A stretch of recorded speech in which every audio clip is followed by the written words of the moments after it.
नमस्कार। देश परदेश में आपका स्वागत है। सतीश झा। अफ्रीका में भारतीय दवाई कफ सिरप पीने से कई बच्चों की मौत हो गई। इस पर विश्व स्वास्थ्य संगठन ने कहा कि जिस कंपनी ने मेडन या ऐसा कुछ नाम है फार्मास्यूटिकल ने, जो हरियाणा की कंपनी है, जिसने वो दवा बनाई है, उसमें एक किस्म का ग्लाइकॉल जो उसमें लगाया था, इस्तेमाल हुआ था, वो अशुद्ध था। उसमें कुछ खराबियाँ थीं, उसकी मैन्युफैक्चरिंग ठीक नहीं हुई थी। और उस कंपनी के साथ अब पता लगा है कि पहले भी ऐसा हो चुका था। एक बार से ज़्यादा भारत में भी ऐसा हुआ था कि उस कंपनी की दवाइयाँ अशुद्ध निकली, उनसे कई मौतें हुई। ये सिलसिला भारत में बहुत पुराना है, लेकिन हमारी जो गणना की व्यवस्था है उसमें चीज़ें सामने नहीं आती, क्योंकि लोग समझ पाते नहीं क्यों किसी की मौत हुई। अगर वो गरीब है तो उसका कोई मतलब नहीं होता, गरीबों के जीवन का कोई मूल्य नहीं है अपने देश में। और जब तक कोई संभ्रांत ऐसा जिसके पास आवाज़ हो, उसके साथ कोई हादसा ना हो, हमारी व्यवस्था उनकी बात सुन नहीं पाती। तो इस बार चूँकि बात बाहर हो गई है, देश के बाहर हुई है, और उस पर विश्व स्वास्थ्य संगठन ने बहुत बड़ा एक कदम उठाया है, तो उम्मीद की जानी चाहिए थी कि भारत सरकार भी जागेगी। लेकिन अगर ऐसा हादसा अमेरिका में होता तो उसमें फ़ौरन बिना किसी मुश्किल के एक आध घंटे के अंदर वो दवा हर जगह से उठ जाती, उस कंपनी का ताला लग जाता और उस पर तहकीकात होती। उसमें 1 घंटे का समय नहीं लगता। इस खबर को आए हुए करीब 24 घंटे 48 घंटे हो चुके हैं, अभी तक कोई ऐसा अंदाज़ लगा नहीं है कि सरकार ने कोई कदम उठाया हो। और ये अगर आप देखें कि भारतीय फिल्में जो हैं अपने भारतीय समाज का एक अच्छा चित्रण करती हैं। आपने कई फिल्मों में देखा होगा कि कोई पूंजीपति जिसकी इस तरह की नकली दवा बनाने की फैक्ट्रियां हैं, वो सब करते थे। एक बार महाराष्ट्र के गृह मंत्री ने कहा कि मैं आपसे गढ़चिरौली में मिलूँगा। मैं वहाँ मिलने चला गया। उन्होंने अपने बड़े अफसर को भेजा मुझे हवाई जहाज़ पे रिसीव करने के लिए, लेके चला। तो रास्ते में जो मुझे एक फैंटा या कोका कोला जो भी कहा, आप और मत लीजिए, ये लीजिए। फिर उस पर कहा इसमें भी जो है मिलावट होती है। तो उन्होंने मुझे बताया कि आप ये ना लें तो ज़्यादा अच्छा है। फिर भी चूँकि रास्ता 3 घंटे का था, तो मैंने जो पिया, उसके बाद जो मेरी दुर्गत हुई उसका बयान मैं इस बात में नहीं कर सकता। लेकिन इससे साफ ये होता है कि जो भारत के जो गाँव हैं, जो हमारे समृद्ध लोग नहीं हैं, जो गरीबी की रेखा के आसपास रहते हैं, जो शहरों से दूर रहते हैं या छोटे शहरों में रहते हैं, वहाँ अशुद्ध जो है वो अपने आप में एक स्टैंडर्ड बन चुका है। वहाँ कुछ भी चीज़ साफ़ सुथरी मिलना बहुत मुश्किल है। FSSAI बना दीजिए आप, उसका अगर इम्प्लीमेंटेशन नहीं होगा या सिर्फ चुन चुन के होगा, या इस तरह बनाया जाएगा कि दुनिया भर में जो जहाँ पे बड़े लोग रहते हैं वहाँ तो कुछ होता है, बाकी लोग कोई ख्याल नहीं करता। क्योंकि अगर आप इम्प्लीमेंटेशन करेंगे उसका देश भर में, उसकी लागत बढ़ जाती है। हमारा ढांचा आज जो गवर्नेंस का ऐसा नहीं है कि गरीबों के लिए काम करे, आम आदमी के लिए काम करे। ये हमारा ढांचा सिर्फ उनके लिए है जो खबरों से दूर रख सके जिस बात को, उस बात की परवाह नहीं करते, सिर्फ इस परवाह करते हैं कि खबरों से दूर रहे। आपने ये भी देखा कि जैसे उत्तर प्रदेश में अगर किसी पत्रकार ने यहाँ तक कहते कि मिड डे मील में खराब काम हुआ तो उसको न जेल में डाल दिया, किसी की पिटाई कर दी। इस तरह की व्यवस्था जो है इसमें कि पत्रकारिता के ऊपर जो भी सच बोलना गुनाह बना दिया जाता है, उसमें इस तरह की व्यवस्था हमेशा चलती रहती है। मैं आपको ले चलूँ थोड़ा सा पहले, बात 1995 के आसपास की है। उसके पहले मैंने फार्मास्यूटिकल कंपनी में एक अंतर्राष्ट्रीय स्तर पर काम किया था।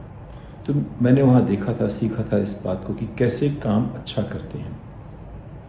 कुछ चीज़ें सीखने को मिली थी।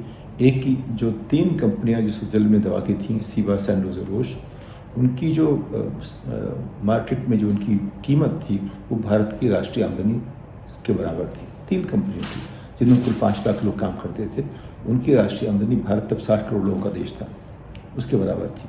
तो इससे आपको अंदाज़ लगता है कि जो अंतर्राष्ट्रीय स्तर में जो हम मूल्य बनाते हैं उनका क्या मतलब होता है। अब वहाँ से हमने सीखा कि मैन्युफैक्चरिंग जब दवा बनाते हैं उसमें अच्छी पद्धतियाँ क्या हैं। उसको लेकर के एक बार मेरा कोई इंटरव्यू छपा फाइनेंशियल एक्सप्रेस में, और अगले दिन उसी दिन एक डॉक्टर अंजी रेड्डी थे जिनकी एक डॉक्टर रेड्डीज़ लैब थी। मुझे उसका अंदाज़ नहीं था कि डॉक्टर रेड्डी लैब क्या होती है। वो मेरे पास मिलने आए। मैंने उनको समझाया कि आप good manufacturing practices, good laboratory practices, good clinical, ये सब जो अगर आप करोगे तो आपकी कंपनी आगे बढ़ेगी।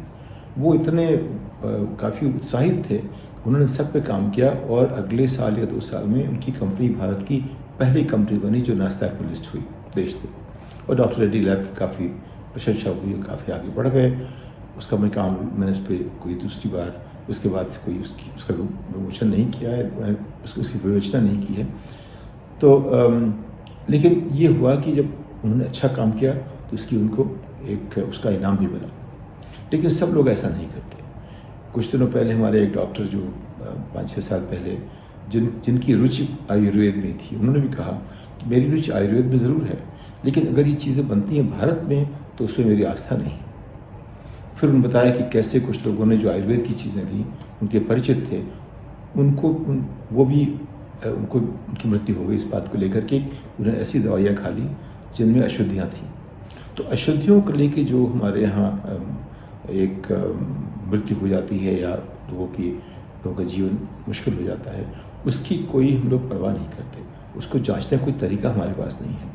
अभी जो वाक़या हुआ है जिसमें कि अफ्रीका के एक देश में करीब 30 बच्चे भारतीय कफ सिरप को पी के मर गए, उसके बारे में उस कंपनी को बंद कर देना चाहिए था फ़ौरन।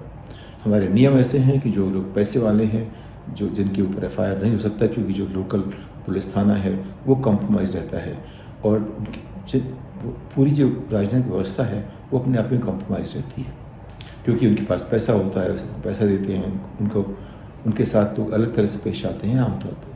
जब तक कि आपका विरोधी कोई बड़ा राजनीतिक ना हो, आपके ऊपर ज़्यादा नुकसान नहीं होता आपका। तो ये ऐसी हमारी व्यवस्था है। लेकिन इस बात को लेकर के पहला काम क्या करना चाहिए था, जैसे ही ये खबर आई उस कंपनी की सारे प्रोडक्ट हम बाज़ार से हट जाने चाहिए थे। पहली बात ये है, उससे एक अलग तरह का संदेश मिलेगा सब कंपनियों को। नंबर 2, उस कंपनी के ऊपर फ़ौरन जांच बिठानी चाहिए थी। नंबर 3, उस कंपनी को बंद कर देना चाहिए था जब तक कि उसकी जांच में सब चीज़ें साफ़ ना हो जाएं तब तक। और ये जो इस तरह के अगर हम कदम उठाएंगे, उसके लिए हमें कानूनी एक अधिकार चाहिए, कानूनी हथियार चाहिए।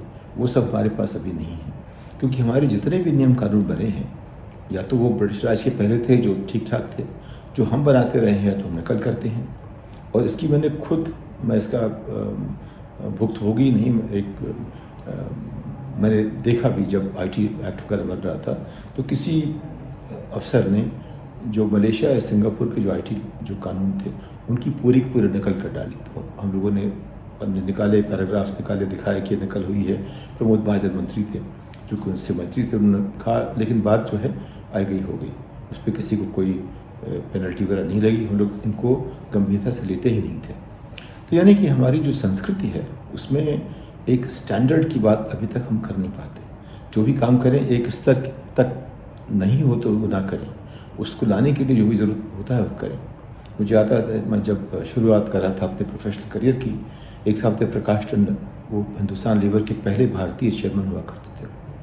उन्होंने कहा कि हमारे यहाँ स्टैंडर्ड इस हद तक नहीं है। उस ज़माने में कहते थे अगर हम सिर्फ लिफाफे स्टैंडर्ड करते, ये बात कर रहा हूँ 1980-81 की, तो हमारी आबादी करीब 45-46 करोड़ के लोगों की थी। तो उससे जो हमारा जो फ़ायदा होगा वो करीब हर व्यक्ति के ऊपर करीब 10 रुपये का फ़ायदा हो, यानी 450 करोड़ का फ़ायदा होगा देश को। इतनी बचत होगी। हर चीज़ में अगर स्टैंडर्ड करना शुरू करें 2 चीज़ें होती हैं। एक तो हर एक का कौशल थोड़ा ऊंचा हो जाता है, दूसरा हर जगह में जो है लॉजिस्टिकल कॉस्ट कम हो जाती है, और तीसरा समाज में एक तरह की चेतना आती है जिसमें हम सोचना शुरू करते हैं स्टैंडर्ड्स के बारे में, तो अगली पीढ़ी को फ़ायदा होता है और उसके और भी तमाम फ़ायदे हम गिना सकते हैं। लेकिन सबसे बड़ा फ़ायदा होता है फ़ौरन, वो है कि जो हमारा जो नुकसान है, अपनी जो हमारी प्रक्रिया है कुछ कम करने की, वो थोड़ा और एफिशिएंट हो जाती है। तो उस रास्ते पे एफिशिएंसी होनी चाहिए, क्वालिटी होनी चाहिए, और हम कंपैरेटिव होने चाहिए। एफिशिएंसी, क्वालिटी, कंपैरेटिवनेस, ये जो है हमारी अर्थव्यवस्था की धुरी बन सकती हैं, ये हमारे एक्सेल्स बन सकते हैं, इसमें हम उसकी एक रफ्तार पकड़ें। लेकिन सरकार इन बातों पे सोच नहीं पाती क्योंकि उससे जो सोचने वाले हैं उनको सोचने का मौका नहीं मिलता। जो मंत्री हैं उनमें समझ नहीं होती, अफसर है वो सिर्फ अपने आज की ज़िंदगी के लिए खड़ा रहता है। एक बार कोई महिला बनी शिक्षा सचिव भारत की, मैंने सचिव शिक्षा, तो मैंने उनसे कहा कि आप सचिव बन गए, मैं चाहता हूँ आप शिक्षा सचिव बन जाएँ। तो मैंने कहा आप ऐसा कीजिए। मैंने कहा ये करने के लिए आपको सरकार के पास जाना पड़ेगा। मैंने कहा सरकार कौन है?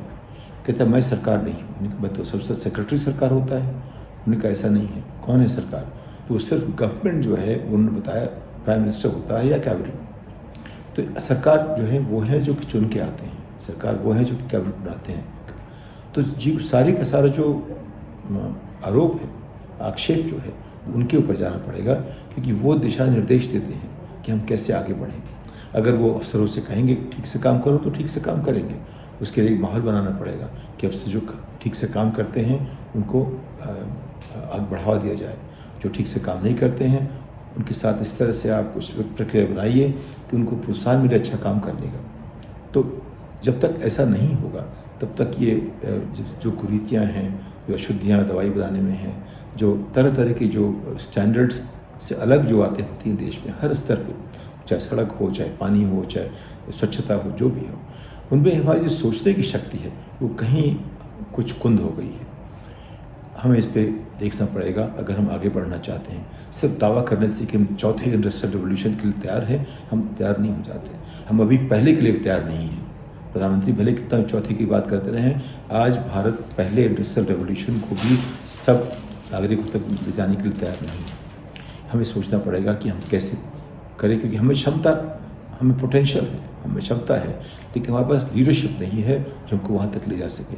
वो कैसे ऐसे हम नीति ढूंढें जो हमें आगे तक ले जाएं, इस बात पर हमें सोचना पड़ेगा।